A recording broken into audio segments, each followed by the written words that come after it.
اعوذ باللہ من الشیطان الرجیم بسم اللہ الرحمن الرحیم۔ معزز سامعین السلام علیکم۔ حسینی سرکل میں میرا آج کا موضوع ایک نمازی اور شیطان کا دلچسپ واقعہ ہے۔ ایک شخص اندھیری رات میں فجر کی نماز پڑھنے کے لیے گھر سے نکلا۔ اندھیرے کی وجہ سے اسے ٹھوکر لگ گئی اور وہ منہ کے بل کیچڑ میں گر گیا۔ کیچڑ سے اٹھ کر وہ گھر واپس آیا، غسل کیا، لباس تبدیل کیا اور دوبارہ مسجد کی طرف چل دیا۔ ابھی چند قدم چلا ہی تھا کہ اسے دوبارہ ٹھوکر لگی اور وہ دوبارہ کیچڑ میں گر گیا۔ اس نے دوبارہ اٹھ کر گھر کا رخ کیا، لباس تبدیل کیا اور مسجد جانے کی غرض سے دوبارہ گھر سے نکلا۔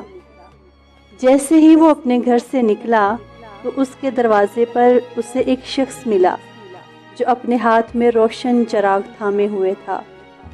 چراغ والا شخص خاموشی سے مسجد جانے والے شخص کے آگے آگے چل رہا تھا۔ اس مرتبہ چراغ کی روشنی کی وجہ سے نمازی شخص کو مسجد میں پہنچنے کے لیے کسی دشواری کا سامنا نہ کرنا پڑا اور وہ صحیح سلامت مسجد پہنچ گیا۔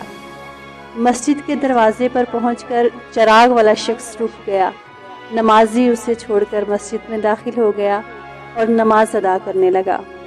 نماز سے فارغ ہو کر وہ مسجد سے باہر آیا تو وہ چراغ والا شخص اس کا انتظار کر رہا تھا تاکہ اس نماز پڑھنے والے شخص کو چراغ کی روشنی میں گھر تک چھوڑ آئے۔ جب نمازی اپنے گھر کے قریب پہنچ گیا تو اس نے اجنبی شخص سے پوچھا، آپ کون ہیں؟ تو اجنبی شخص نے کہا، سچ بتاؤں تو میں ابلیس ہوں۔ یہ سن کر نمازی بہت حیران ہوا اور وہ سوچنے لگا کہ ابلیس شیطان کیسے مجھے مسجد تک چھوڑ سکتا ہے؟ اس کا کام تو لوگوں کو بہکانا ہوتا ہے۔ اس شخص نے بڑی حیرت کے ساتھ ابلیس سے پوچھا، تمہیں تو میری نماز چھوٹ جانے پر خوش ہونا چاہیے تھا، مگر تم تو چراغ کی روشنی میں مجھے مسجد تک چھوڑنے گئے۔ تو اس پر ابلیس نے جواب دیا کہ جب تمہیں پہلی ٹھوکر لگی اور تم لباس تبدیل کر کے دوبارہ مسجد کی طرف پلٹے تو اللہ تعالیٰ نے تمہارے سارے گناہ معاف کر دیے۔ جب تمہیں دوسری ٹھوکر لگی اور تم نے دوسری بار بھی نماز کا ارادہ نہیں چھوڑا تو اللہ تعالیٰ نے تمہارے پورے خاندان کو بخش دیا، جس پر مجھے فکر ہوئی کہ اگر اب تمہیں ٹھوکر لگی اور تم نے اس بار بھی نماز کا ارادہ نہ چھوڑا تو کہیں ایسا نہ ہو کہ اللہ تعالیٰ تمہارے اس عمل سے خوش ہو جائے اور تمہارے اس عمل کی وجہ سے پورے گاؤں کی مغفرت فرما دے۔